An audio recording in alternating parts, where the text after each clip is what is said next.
Bismillahirrahmanirrahim. Assalamualaikum warahmatullahi wabarakatuh.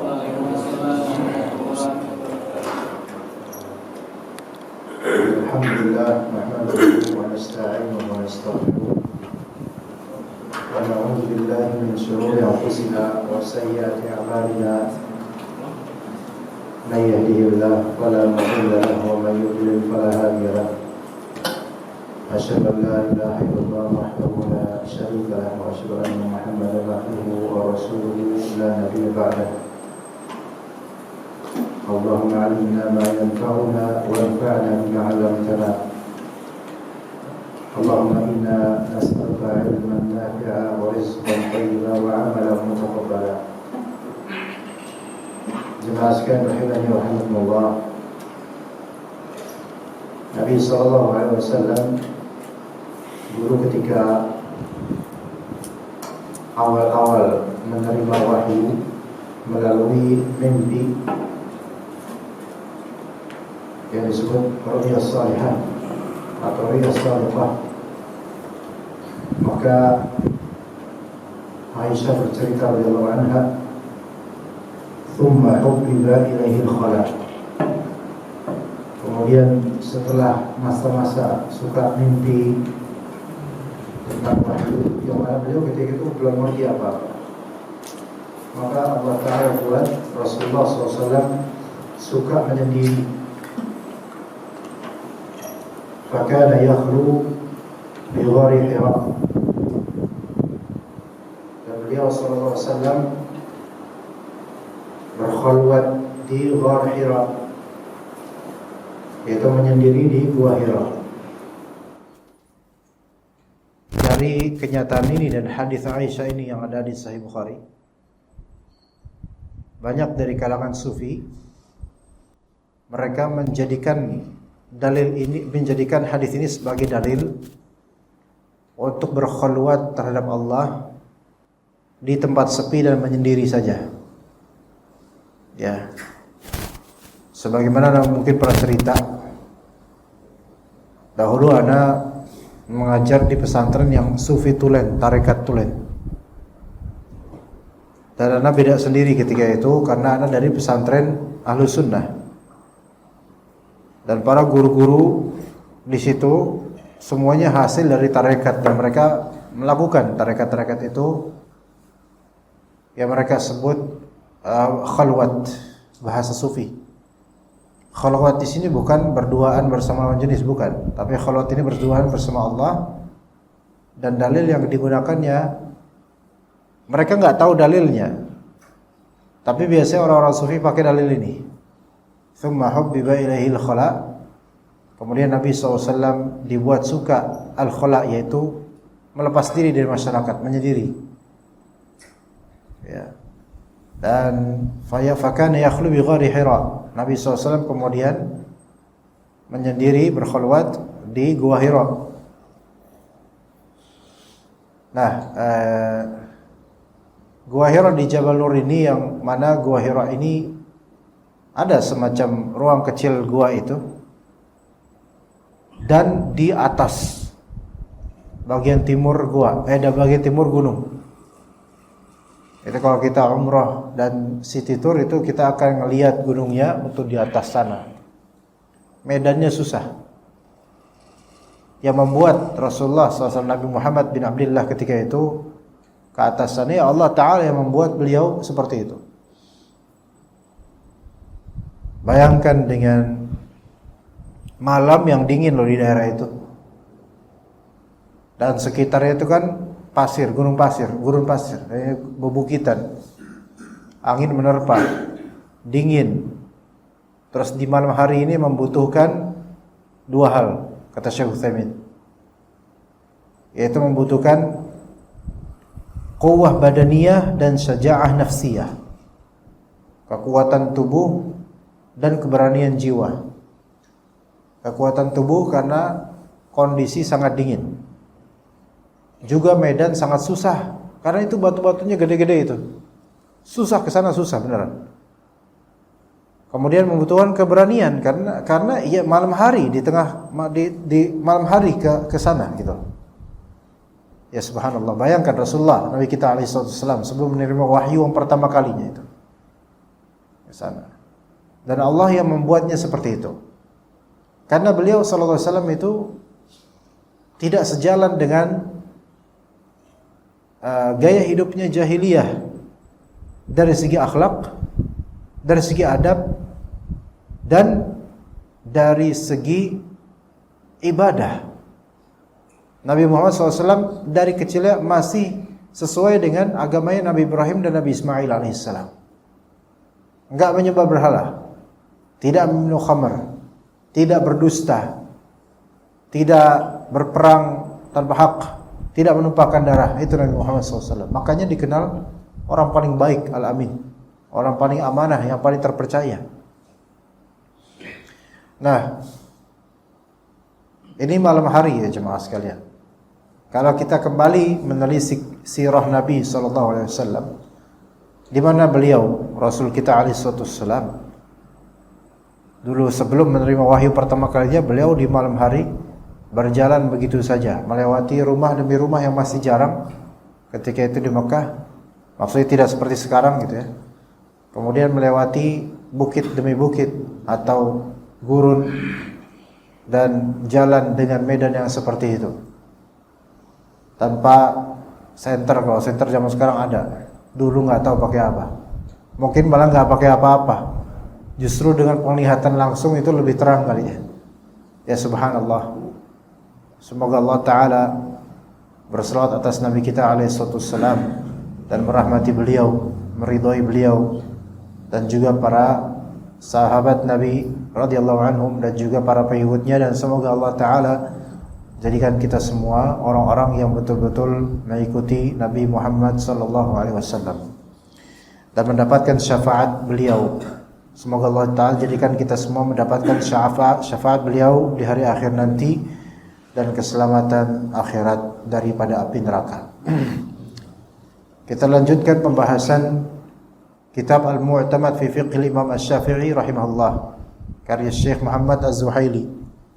Terakhir sampai ke mana jemaah?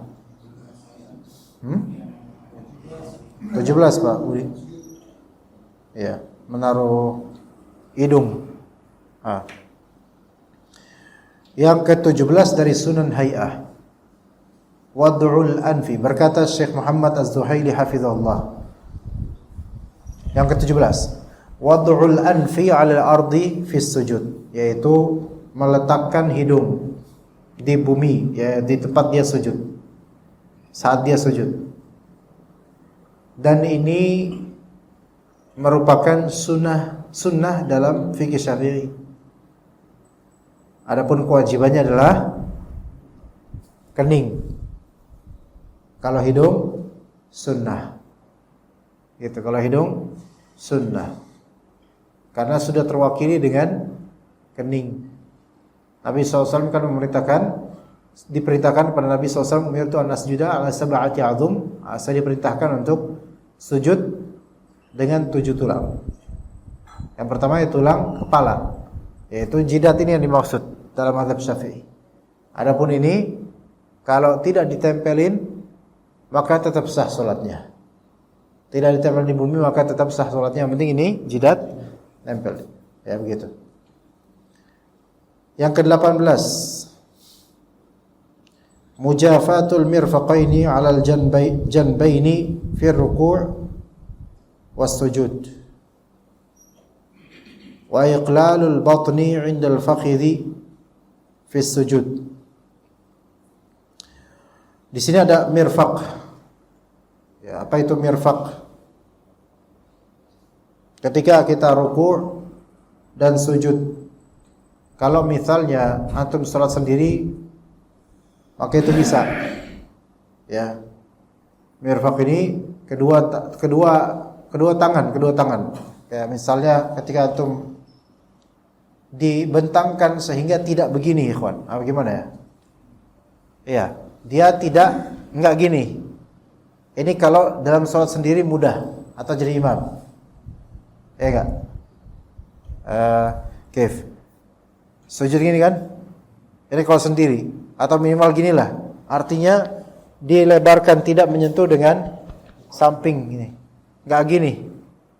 Kalau gini kalau sholat berjamaah, ya mungkin karena agak mepet ya, jadi bisa gini. Karena kalau jemaah gini juga, Waalaikumsalam, terkena yang lain ya. Jadi seperti ini, ya. Dan kalau misalnya dia ruku' juga tidak begini ruku'nya. Kif. Nah, ya kan? Jadi tangannya langsung nyambung ke lutut dan tidak gini. Tidak gini. Ya. Melainkan dilebarkan, dilapangkan gitu. Ya, dibentangkan seperti itu. Wa iqlalul batni 'indal fakhidhi fi sujud. Yaitu memisahkan antara perut dengan paha saat sujud. Kif. Bisa digambarkan, Pak? Pas antum sujud, kecuali yang enggak bisa, ya. Kalau alhamdulillah kalau bisa insyaallah perut dengan paha, waalaikumsalam, itu tidak bersatu, tidak nempel. Kecuali kalau memang perutnya gendut besar, maju, maka ini diberi uzur. Ya, tidak apa-apa. Apalagi ini cuma sunnah, bukan wajib. Tapi bagi yang langsing atau mampu, maka tidak menyentuhkan perutnya dengan pahanya. Nah, di sini karpet itu masih bagus karena antara atas dan bawah masih lebar, Pak. Di beberapa masjid itu mesennya karpet itu agak sempit gitu loh. Ya kan? Yang sering kita nyundul kaki orang atau kadang kedudukan sama bokong orang di depan. Saking ininya gitu loh. Saking sempitnya. Ini masih alhamdulillah. Alhamdulillah. Ya.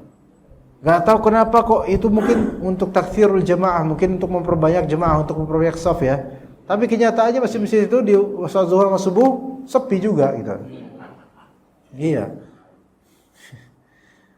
Ya. Nah, tapi kalau keadaannya seperti itu, ya mau gak mau kan kadang kita kayak ngeringkuk kalau sujud tuh. Ya udah mau gimana lagi. Ya, tapi ruku' ya tetap bisa gitu kan. Ya, sujudnya itu masalah. Meringkuk kayak gini, sempit kalau badannya gede repot ini. Makanya kebijaksanaan DKM Masjidil Haram sama Masjid Nabawi itu bagus tuh DKM sana tuh. Kalau antum lihat karpetnya gede-gede, Pak. Ada karpet Madinah, karpet Raudhah Madinah tuh. Gede-gede itu, ya. Maksudnya sini mungkin lebar sampai setengah ini, Pak. Antum sujud itu bisa puas itu. Bisa puas, sampai badan gede. Kenapa? Karena ya mereka tahu yang datang kan bukan orang Indonesia doang. Kalau Indonesia standar segini udah asik. Yang datang bule, orang Afrika, orang Bilal bin Rabah atau siapa, yang atau orang-orang gede kadang-kadang. Indonesia kan sebenarnya stabil, Pak. Dibilang kecil iya, dibilang gede enggak. Ya enggak? Sekarang kita dibilang kecil iya enggak? Iya, dibilang gede ya enggak juga. Tapi kalau antum misal ketemu sama orang barat gitu, atau orang Afrika yang gede badannya, wah itu Masya Allah. Kalau mereka sholat di Muhajirin, itu ngambil 2 porsi, ya. Makanya di sana dilebarin, ya. Dan udah gitu, jarak antara karpet satu dengan karpet berikutnya itu dikasih space untuk apa? Barang-barang. Ya alhamdulillah itu, Masya Allah. Alhamdulillah masjid luas. Ya, kalau Muhajirin mau diperluas susah, mentok. Ditinggiin bisa, ya gitu. Nanti ada lift nanti. Ya. Gitu, baju gitu. Ada lift ke atas. Insya Allah, Masya Allah ya. Tapi Jumatan di sini ada Jumatannya? Oh belum. Ya. Agak ribet di parkiran memang kalau Jumatan itu. Jadi fitnah nanti, jadi omongan. Ya. Enggak salah, iya salah. Jadi semua salah gitu. Manusia kayak gitu ya. Taib. Jadi itu diantara sunnah dalam sholat melebarkan ya kedua tangan. Yang 19 ad-du'a fi sujud, diantara sunnah doa ketika sujud. Dan yang sahih adalah tidak dikhususkan di sujud terakhir. Yang lebih sahih adalah tidak mengkhususkan doa hanya di sujud terakhir. Ini penting untuk difahami karena banyak yang menganggap bahwasanya doa yang paling ampuh itu di sujud terakhir. Lah, di semua sujud. Di semua sujud dalam salat antum. Tidak khusus di sujud awal, tidak khusus di sujud akhir. Melainkan di setiap sujud itu kesempatan untuk kita berdoa. Tayyib. Bukan merupakan sunnah atau bukan merupakan hal yang tepat seseorang memanjangkan salah satu rukun tanpa selainnya sehingga terjadi kedomplangan durasi antara sujud dengan sujud lainnya. Itu bukan sunnah. Itu tidak tepat. Melainkan kalau memang misal antum mau doa di sujud, maka selaraskan pula dengan sujud-sujud lainnya. Imma doanya sama atau doa yang berbeda, tetapi jangan mengkhususkan salah satu sujud, apalagi sujud terakhir juga, itu sebagai sujud yang paling lama. Tidak. Begitu Pak ya? Ya. Karena kadang-kadang sebagai imam itu ada kayak gitu. Sujud terakhir lama banget itu. Kasihan. Kalau jadi imam, maka jangan lama-lama karena jemaah beda-beda. Ada jemaah yang lagi sujud, kalau lama itu dia nggak bisa nahan besarnya perut dia. Kasihan. Nanti takutnya perutnya naik lagi, kemudian ke paru-paru. Mungkin nggak? Bukan perutnya maksudnya, apa namanya? Makanan, apa namanya? Ada orang wis makan, ya kan? Itu kalau lama-lama sujud, naik tuh. Muntah dia, nahan gitu. Nah itu repot, kesian. Makanya Imam Nabi SAW menyebutkan fal yukhaffif. Kalau kalian mengimami orang-orang, maka ringankanlah. Gitu. Mendingan bagi sebagian orang mendingan lama di diri daripada lama di sujud, ya enggak? Iya. Kalau lu mau lama sujud lu sendiri aja tuh nanti sholat sunnah kan gitu orang-orang. Nah, maka doa dalam sujud betul sunnah, tetapi perlu muraat, perlu diperhatikan konteksnya. Kalau kita jadi imam, mau doa pun fadhol, tapi harus memperhatikan makmum. Enggak semua makmum mau lama-lama sujud. Ya baik karena fisik atau karena keadaan. Adapun dalam salat sunnah silahkan mau sujud lama. Hanya saja tidak mengkhususkan di salah satu sujud tanpa selainnya untuk berdoa. Karena ini berlaku untuk seluruh sujud. Nabi SAW mengatakan sedekat-dekatnya hamba dengan Allah Ta'ala adalah di waktu sujud. Dan itu tidak dikhususkan oleh Rasulullah di sujud kapan. Kapanpun antum sujud, maka itu sedekat-dekatnya antum dengan Allah, terutama ketika memang qalbu antum betul-betul sedang dekat sama Allah. Yang ke-20, al-iftirashu fil julusi bainas sajdatain wa fit tasyahhudil awal wa tawarruki fit tasyahhud wa tawarruku fit tasyahhudil akhir. Ini fikih Syafi'i. Kaidahnya untuk masalah duduk iftirash dan tawarruk. Iftirash itu yaitu duduk apa? Duduk tegak. Tawarruk duduk agak nyamping. Gitu ya. Bisa diulang? Iftirash itu duduk tegak. Kalau tawarruk duduk nyamping. Nah, dalam fikih Syafi'i ini udah pernah jelasin tapi ana ulang. Dalam fikih Syafi'i iftirash atau duduk tegak itu diduduk antara kedua sujud dan duduk tasyahud awal jika memang ada tasyahud berikutnya atau duduk di selain tasyahud akhir gitu. Adapun tawarruk itu hanya di duduk tasyahud akhir. Nah gitu. Kalau duduk di antara dua sujud ini sepakat antara Syafi'iyah dengan Hanbaliyah, Hanabilah. Sepakat. Mazhab Hanbali dan mazhab Syafi'i sama. Antara dua sujud duduknya tegap, iftirash. Nah, perbedaannya antara mazhab Hanbali dan Syafi'i adalah mazhab Syafi'i duduk tawarruknya itu selalu di tasyahud akhir. Walaupun cuma 2 rakaat, 1 kali tasyahud, maka dia akan duduk tawarruk. Gitu ya. Kalau mazhab Hanbali, duduk tawarruknya itu hanya di tasyahud akhir yang ada tasyahud awalnya. Karena mazhab Hanbali, duduk tawarruk itu hanya di tasyahud akhir yang ada tasyahud sebelumnya. Bisa dipahami di sini, Jemaah? Kalau misal kita lihat di kenyataan di lapangan Indonesia ini, di masjid Indonesia, kalau sholat subuh biasanya duduknya apa? Tawarruk karena mengikuti mazhab Syafi'i. Tapi kalau antum lihat salafiyun sholat subuh duduknya apa? Tasyahudnya duduk tawarruk atau iftirash karena mengikuti mazhab Hanbali tanpa mereka sadarin. Ya, yang orang-orang juga mengikuti mazhab Syafi'i tanpa mereka sadar, mengikuti mazhab Hanbali tanpa mereka sadar, gitu loh. Seperti itu bedanya. Baik, sekarang kita pakai kaidah mazhab Syafi'i dulu. Misal, kalau antum masuk salat subuh dengan jemaah, sementara imam dan makmum udah rakaat kedua, berarti masbuk 1 rakaat. Nanti tasyahud pas imam kan tasyahud nih, udah mau selesai salat, antum ikutan tasyahud, Pak. Antum duduknya dalam mazhab Syafi'i iftirash atau tawarruk? Iftirash kalau dalam kaidah mazhab Syafi'i. Walaupun ada ulama sebagian berpendapat bahwa dia duduknya ikutin seperti duduknya imam, gitu kan. Kalau imam iftirash dia iftirash, kalau imam tawarruk dia tawarruk, tapi kan enggak semua bisa gitu. Bisa aja kealingan. Coba yang duduk situ, belum tentu bisa ngeliat sini.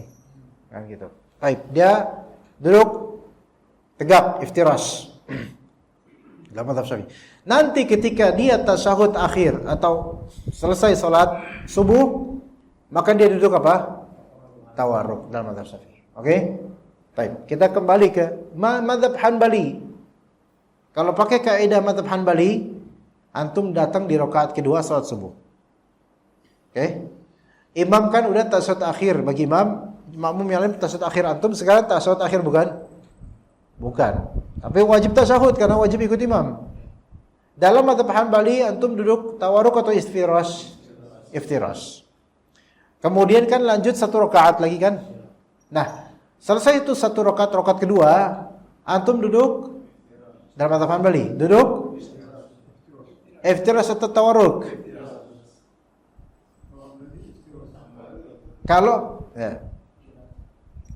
Kalau pakai kaidah yang tadi Anda sebutkan, iftirash atau tawarruk? Tawarruk. Karena apa? Karena sebelumnya sudah ada tasyahud.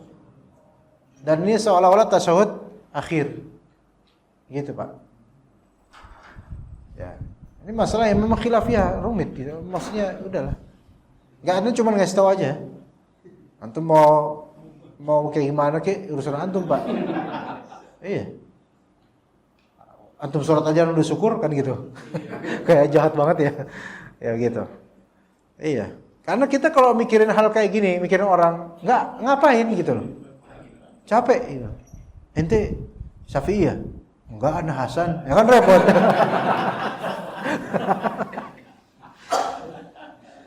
Baik. 21. Ad-du'a fil julusi baina sajdatain. Doa saat duduk di antara 2 sujud. Ya. Doa saat duduk di antara 2 sujud. Ini doa apa? Doa yang kita tahu. Gimana? Ya, Allahu Akbar, Rabbighfirli warhamni wa ahdini. Itu doa itu. Ini sunnah dalam mazhab Syafi'i. Tidak wajib. Baik doa itu atau doa yang antum inginkan boleh juga di situ. Karena salat isinya itu doa sebenarnya. Lah ya wong pas lagi diri aja boleh kok doa. Kunut kan doa. Kemudian pas lagi diri pas baca surat boleh doa, boleh, tapi pas salat sendiri. Salat sunnah. Doa sendiri, jangan pas imam. Jadi imam doa jadi syubhat bagi makmumnya. Datang misal ayat neraka atau ayat tentang surga. وقودها الناس والحجارة أعدت للكافرين. Allahumma ighfir li dhunubi. Itu jadinya apa? Jemaah itu syubhat, ini lagi baca apa lagi apa nih? Kan gitu. Jadi pas imam jangan. Karena itu menjadi fitnah buat orang-orang di belakang. Nah, doa ketika di antara dua sujud itu sunnah. Ya, baik Rabbighfirli warhamni wahdini wa'afini warzuqni, itu sunnah. Adapun wa'fu anni itu lemah. Tambahan wa'fu anni itu sanadnya lemah. Tapi dia juga boleh doa lainnya kalau memang dia mau. Ya. 22 jalsatul istirahati ba'da raq'atil ula wa qabla al-qiyam lits-tsaniyah wa ba'da ar-raq'atis tsalitsati wa qabla al-qiyam lir-rabi'ah. Ada namanya jalsatul istirahah. Duduk istirahat. Ya, duduk istirahat bentar, sedetik atau 2 detik. Setelah rakaat pertama sebelum bangkit menuju rakaat kedua, dan atau setelah rakaat ketiga bangkit menuju rakaat keempat. Kegambar Pak, maksudnya saya? Pernah kok di sini kita ngomongin itu ya. Jalsatul istirahah yang waktu itu kalau nggak salah Pak Haji bilang iqa atau enggak saat gitu. Jangan iqa, kan enggak kakinya tuh enggak apa, kakinya enggak berdiri, enggak. Duduk kayak biasa kita duduk di antara dua sujud dulu gitu. Namanya jalsatul istirahah, duduk istirahat. Sebelum kita naik ke rakaat berikutnya. Kalau dari rakaat kedua ke rakaat ketiga, itu jalsa istirahah bukan namanya itu. Itu jalsatul tasyahud namanya, duduk tasyahud. Kalau misalnya rakaat keempat selesai sebelum salam, itu duduk istirahat bukan namanya? Bukan, itu duduk tasyahud. Kalau misalnya antum pas duduk di kajian, kemudian palanya nunduk, itu duduk apa namanya? Tidur. Itu namanya tidur, Pak. Ya, sambil ngacai itu. Nah, ngeces.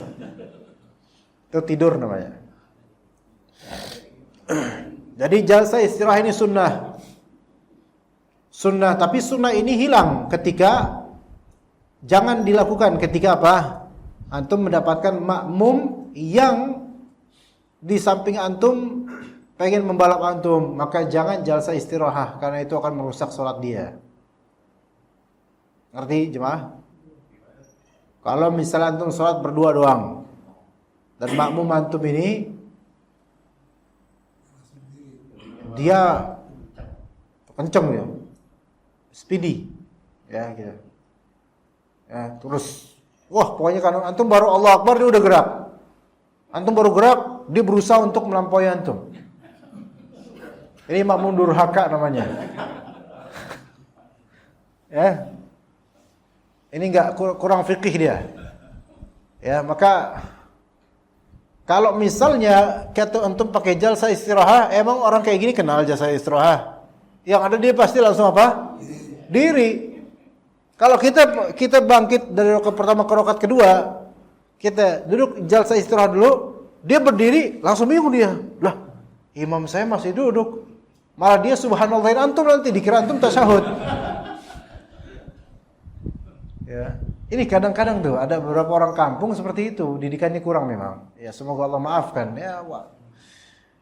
Susah. Ada juga bukan berdoa doang, Pak. Antum tahu jadi imam misalnya, antum tahu nih fulan yang ada di dekat antum, belakang antum nih, dia tuh kalau imam Allah Akbar, dia langsung juga ikutan gitu loh. Seragam. Kalau antum tahu ada makmum kayak gitu, si fulan di situ, dan antum itu, maka atur lagi lah gimana caranya supaya dia enggak mendahului antum. Pernah kan Pak, orang-orang tua tuh kadang-kadang kayak gitu. Sami Allahu liman hamidah rabbana walakal hamd. Diri bareng-bareng diri. Ada makmum yang memang dia tuh udah gini duluan tuh. Pernah lihat gak? Kalau antum pernah lihat orang kayak gitu, antum beruntung. Ya. Ada tuh kayak gitu. Imamnya belum Allahu Akbar ke sujud, dia udah gitu. Iya udah siap-siap kayak nggak sabaran, mau subhanallah baca apaan sih antum gitu. Itu kayak ketemu orang seperti itu, udah kayak gitu. Ih kalau nggak tua kayak pengen ngejorokin aja gitu, kayak penasaran banget gitu kan. Ya subhanallah. Padahal kan selesai imam baca takbir baru kita mulai gerak. Itu tertibnya kayak gitu kan. Ya. Oke, jadi ada jalsa istirahat. Tapi jalsa istirahat ini tidak recommended. Sunnah ini baiknya ditinggalkan demi menjaga kewajiban makmum ini yang memang balapan. Kemudian 23. Wad'ul yadaini 'alal fakhidaini mabsutataini bimuhadzatir rukbataini fil jalsati bainas sajdatain. Meletakkan kedua tangan di atas paha. Ya. Di atas paha dan kedua tangan ini terbentang. Ya. Gini. Bedakan antara antum ketika sujud kayak gini. Ketika ini yang kayak gini enggak apa-apa. Ketika duduk. Kalau sujud rapetin. Kalau duduk renggangin biasa aja. Tadi enggak harus gini banget, enggak harus. Ya. Di paha. Ya. Enggak, bukan paha. Jadi dia itu dengkul apa namanya? Lutut. Ya. Dekat lutut gitu.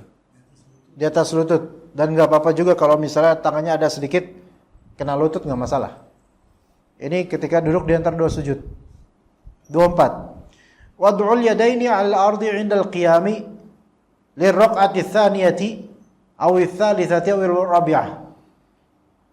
Menaruh kedua tangan di atas bumi ketika antum mau diri menuju rakaat kedua, ketiga atau keempat. Kebayang? Kayak gitu. Jadi apalagi orang tua gitu kan.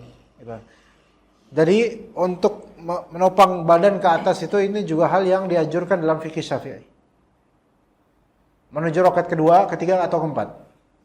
Ya, jadi dari rakaat pertama setelah sujud kedua itu kan dianjurkan duduk istirahat, ya enggak? Nah, dari duduk istirahat itu menuju berdiri dianjurkan untuk menatakan tangan lagi untuk menopang tubuh untuk supaya lebih mudah untuk ke atas lagi. Begitu juga rakaat kedua menuju rakaat ketiga. Tasyahud awal, setelah tasyahud awal Allahu Akbar. Ya, naikin lagi apa namanya? Tangannya nyentuh bumi lagi gitu. Begitu juga rakaat ketiga keempat seperti itu.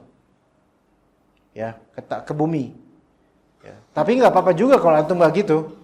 Artinya langsung kaki tangannya di paha ke atas gitu. Gitu. Nah, biasanya orang kalau sarungan pas mau naik, pas udah naik, sarungnya udah bener lagi tuh. Gimana? Enggak sadar, biasanya enggak sadar, Pak. Biasanya enggak sadar. Sarungnya dibenerin, karena kan kalau habis sujud agak ini sarung tuh. Ntar pas naik lagi habis sujud, terus naik lagi ke rakaat berikutnya, kadang-kadang sarungnya diginiin sedikit. Kebiasaan, Pak. Ini enggak sadar. Kayak misalnya antum ketika mau sujud dari i'tidal, itu biasanya orang-orang sarungan pasti dia akan megang salah satu bagian dari sarung. Atau giniin, atau gimana. Ini semua gerakan bukan gerakan sholat. Boleh atau tidak? Nah ini bahasa. Kalau gerakan itu ringan, al-harakah al-yasirah, dilihat. Kalau emang itu butuh untuk membuat dia sujud bisa lebih enak, maka nggak apa-apa. Maksudnya nggak apa-apa di sini, ya boleh-boleh aja, nggak masalah. Ya. Tapi kalau dia menganggap itu ada nilai ibadah, yaitu bahwasanya ini gerakan termasuk gerakan sunnah dalam sholat, maka itu nggak boleh, itu jadi bid'ah nanti. Bisa Pak? Paham ya sini ya? Jadi kalau misalnya kita nih, ya, kan Rabbana lakal hamd, Allah, gitu, ya kan? Itu nggak sadar Pak, nggak sadar. Seringkali kita nggak sadar. Oh ini masya Allah kursinya. Ya. Nah itu bukan suatu anjuran, tapi kalau antum lakukan nggak apa-apa Pak. Ya begitu. Ke-25. Perasaan kajian lama banget nggak azan-azan Pak. Jam berapa sekarang ya? Masih 5 menit lagi Masya Allah. 25. Wad'ul yadil yumna al-fakhidh al-yumna maqbudah. Wal isyaratu bil musabbihah. Ini ketika apa? Ketika tasyahud. Meletakkan tangan kanan di atas paha kanan dalam keadaan maqbudah.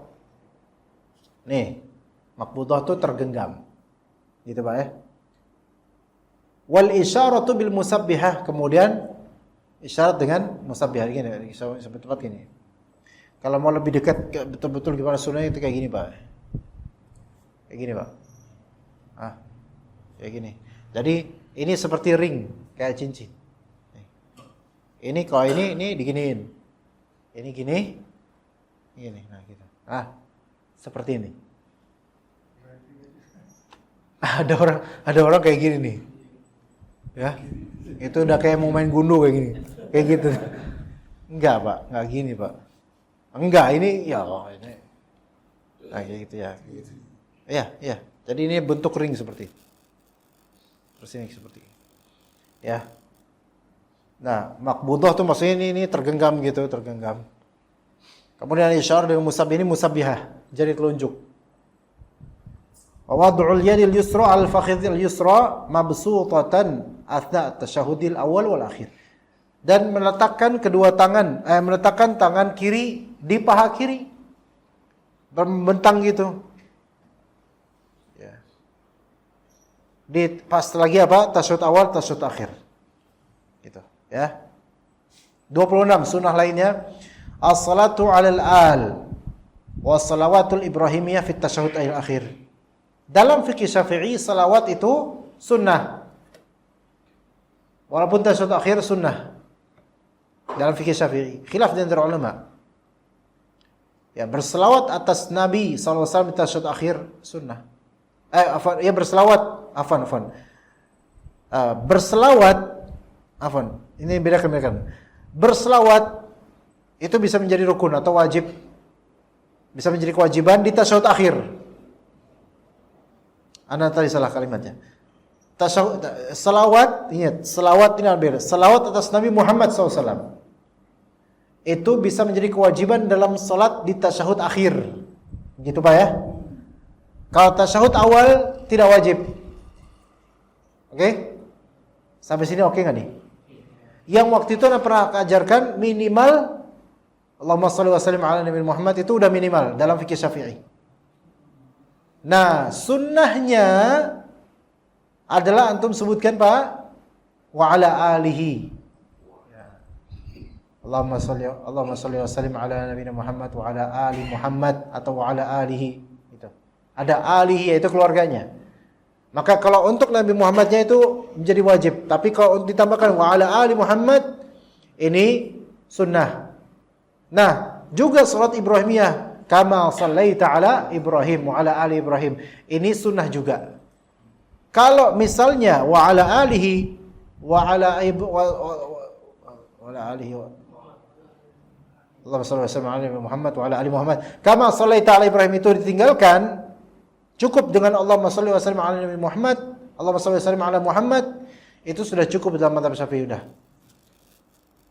Adapun tambahannya salawat Ibrahimiyah dan salawat untuk keluarga Nabi, maka itu sunnah dalam fikih Syafi'i.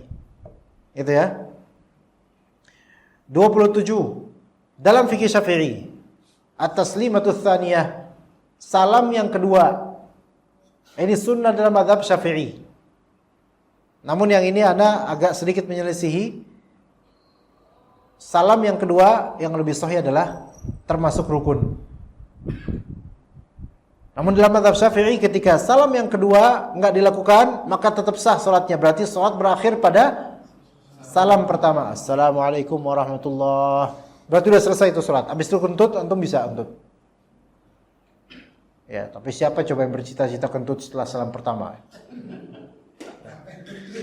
Atau nahan-nahan ya. Assalamualaikum warahmatullahi. Alhamdulillah. Makanya jangan-jangan ya assalamualaikum warahmatullahi. Alhamdulillah jangan-jangan kayak gitu tuh. Kan harusnya istighfar. Jangan alhamdulillah Pak, istighfar Pak. Ya. Yang benar istighfar Pak. Setelah salam istighfar. Adzan? Adzan gimana? Atau belum di sini ya? Yang 28, niyatus salami 'alal hadirina 'inda taslimil awal wa tsani. Ini termasuk sunnah. Meniatkan salam untuk audiens, untuk orang-orang yang hadir ketika salam pertama dan kedua. Dianjurkan ada niatan ingin assalamualaikum warahmatullahi. Itu untuk menyalami orang yang hadir ketika itu. Assalamualaikum warahmatullahi. Itu pas lagi berjamaah misalnya. Ya begitu niatkan itu. Baik, kita lanjut nanti insyaallah. Baik, kita menuju sesi tanya jawab. Jika ada pertanyaan dipersilakan jemaah. Bismillah. Ustaz, Anda mau tanya Ustaz? Iya. Bismillah.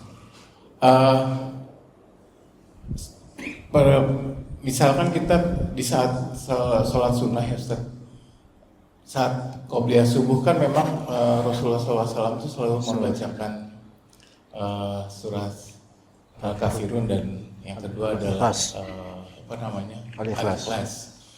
Qadarullah lupa Ustaz, misalkan pas sudah itu bacanya yang pertama tuh Al-Ikhlas, terus karena lupa gitu Al-Kafirun, karena lanjut gitu. Nah itu hukumnya lupakah atau bukan Ustaz? Enggak, itu bukan hukum gini. Masuk dalam lupa atau enggak sih, nggak harus sujud sahwi maksudnya? Nah. Itu bukan termasuk. Gini Pak. Itu bukan termasuk sunnah hay'ah dalam sholat, bukan. Dia termasuk sunnah dalam sholat tertentu saja. Sunnah dalam sholat tertentu saja. Sama kayak memperpanjang bacaan saat subuh. Sama kayak ba'diyah maghrib. Sama kayak ketika witir baca ini gitu kan, baca qul huwallahu ahad. Artinya dia bukan masalah-masalah ini bukan termasuk sunnah untuk keumuman sholat, tapi dia sunnah untuk sholat yang spesifik, sholat yang tertentu. Nah, sunnah-sunnah untuk sholat yang tertentu itu pada hakikatnya bukanlah hal yang kalau dia lupa maka disebut sahwi atau perlu ada sujud sahwi. Itu hal yang sangat mudah untuk dimaafkan gitu loh. Enggak dipermasalahkan sama sekali. Iya. Tetap sah, enggak ada masalah. Atau enggak perlu mengqadha, enggak perlu apa, enggak perlu sahwi-sahwi, enggak ada. Biasa aja semua itu. Ibaratnya kalau antum witir, antum enggak kunut. Ada nggak denda? Ada nggak apa? Nggak ada. Walaupun dalam fikih Syafi'i, kunut subuh termasuk sunan ba'd, yang mana kalau ditinggalkan maka sujud sahwi. Tapi itu tidak sahih. Gitu. Seperti itu. Maka kalau misalnya Nabi SAW baca di sholat tertentu ini, misal Jumatan, baca sabisma rabbil alam al-ghasyiyah. Imam mau sengaja kek, mau lupa kek, dia enggak baca dua itu, enggak masalah sama sekali. Dan enggak mengurangi sama sekali kadar salat itu. Cuman memang tidak seperti Rasulullah aja gitu. Lebih afdal dia seperti Rasulullah gitu. Iya. Salat Id baca itu juga salah. Bahkan sampai yang sunnah khusus salat Id seperti apa? 7 sama 5 kali angkat itu. Kalau misalnya pun antum lupa atau tinggalkan dengan sengaja, enggak ada sujud sahwi, pada yang sahih enggak ada sujud sahwi. Karena apa? Sunnah-sunnah yang spesifik untuk sholat spesifik itu tidak terkategorikan sebagai sahwi kalau memang dilupakan. Gitu. Jadi hanya masuk di wajib sholat atau rukun, masuk dalam rukun sholat dan wajib sholat. Yang sampai sujud sahwi, iya betul. Iya betul. Kecuali dalam sunan ab'ad versi mazhab Syafi'i. Mazhab Syafi'i ini ada karakteristik sendiri ini. Untuk sunan ab'ad yang 2 bulan lalu kita jelaskan, itu semua kalau lupa atau ditinggalkan harus sujud sahwi. Itu. Apa? Ada lagi? Enggak lagi? Alhamdulillah. Kalau enggak lagi kita pulang loh. Masya Allah. Assalamualaikum Ustaz. Assalamualaikum. Ustaz, kalau sholat qobliyah subuh yang di rumah itu kalau kita sholatnya semuanya musola sini, terus kita dekat dengan musola, masih itu nunggu adzan selesai atau mulai adzan boleh sholat qobliyah subuh? Qobliyah subuh? Iya, betul. Yang 2 rakaat lebih baik dari dia sisinya? Iya. Tentu nunggu azan selesai sampai kita jawab, Pak. Tapi kalau misalnya nggak terdengar, kalau misalnya Bapak lakukan tanpa nunggu azan pun tetap sah, karena dia sudah masuk waktu subuh. Tetap sah, karena dia termasuk qobliyah subuh. Sholat fajar, sholat qobliyah subuh, tetap sah. Baik laki atau perempuan. Namun tidak afdal, karena sunnahnya adalah mendengar azan dan menjawab azan. Gitu. Kayak yang lainnya juga, Pak. Qobliyah zuhur, dia mulai lakukan pas udah mulai azan, iya sah, karena sudah masuk waktu zuhur.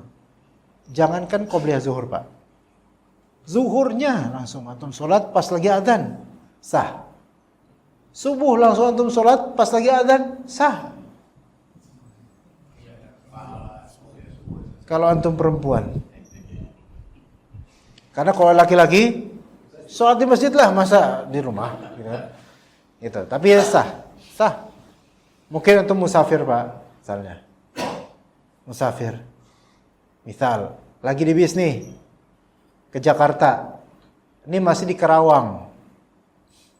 Ya. Terus antum dengar suara azan subuh. Lihat di timer atau di ini, oh udah masuk waktu subuh. Kan ini kemungkinan besar sampai Jakarta udah lewat waktu subuh. Mau nggak mau kita harus sholat di bis, kan gitu. Dengar azan, kedengaran azan di luar tuh, Allahu Akbar, Allah. Dan juga dengar di timer HP, wah udah masuk waktu subuh. Langsung sholat subuh, sah nggak? Sah, karena sudah masuk waktu subuh. Itu langsung sholat subuhnya, Pak. Apalagi kalau cuman yang lebih ringan dari itu, yaitu sholat sunnahnya. Gitu, Pak ya. Gitu. Ada lagi jemaah? Iya, Pak, silakan. Kalau sholat qobliyah subuh itu di rumah boleh nggak? Saya nggak pernah melarang Bapak untuk melakukan hal itu. Kalau Bapak merasa dilarang, saya tegaskan sekarang boleh, Pak. Karena kok Bapak nanya ke saya, boleh nggak? Setiap boleh silakan, Pak. Saya nggak melarang. Beneran, saya nggak tahu nomor Bapak juga, saya nggak tahu, Pak. Karena pertanyaan ini kayak boleh nggak, Sat? Ya boleh. Saya nggak pernah ngelarang Bapak, Pak. Bapak lebih tua daripada saya, masa saya larang? Boleh. Artinya tidak menyalahi Ustaz ya? Enggak. Rasulullah kan kayak gitu, Pak. Malah justru itu lebih afdol. Iya. Kan sholat sunnah itu lebih afdol di rumah. Gitu, Pak. Kalau di sini subuhnya berapa menit jaraknya? 20 sejak Oh, awal. Masya Allah. Di rumah, Pak, masih bisa nyantai. Iya. Bahkan Rasulullah itu bisa nyantai dulu itu. Habis sholat qobliyah itu nyantai dulu di rumah. Karena masih lama. Karena kan imamnya beliau. Iya dong. Iya. Jadi Bapak sholat qobliyah subuh di rumah 2 rakaat. Bisa sambil zikir dulu, doa dulu. Kemudian kemari ternyata masih ada 7 menit. Tahiyatul masjid lagi itu boleh, menurut pendapat yang lebih sahih. Tahiyatul masjid paling cuma 3 menit misalnya. Masih ada 4 menit. Bapak doa.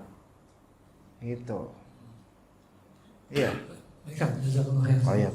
Selesai doa, jangan pulang karena belum sholat subuh.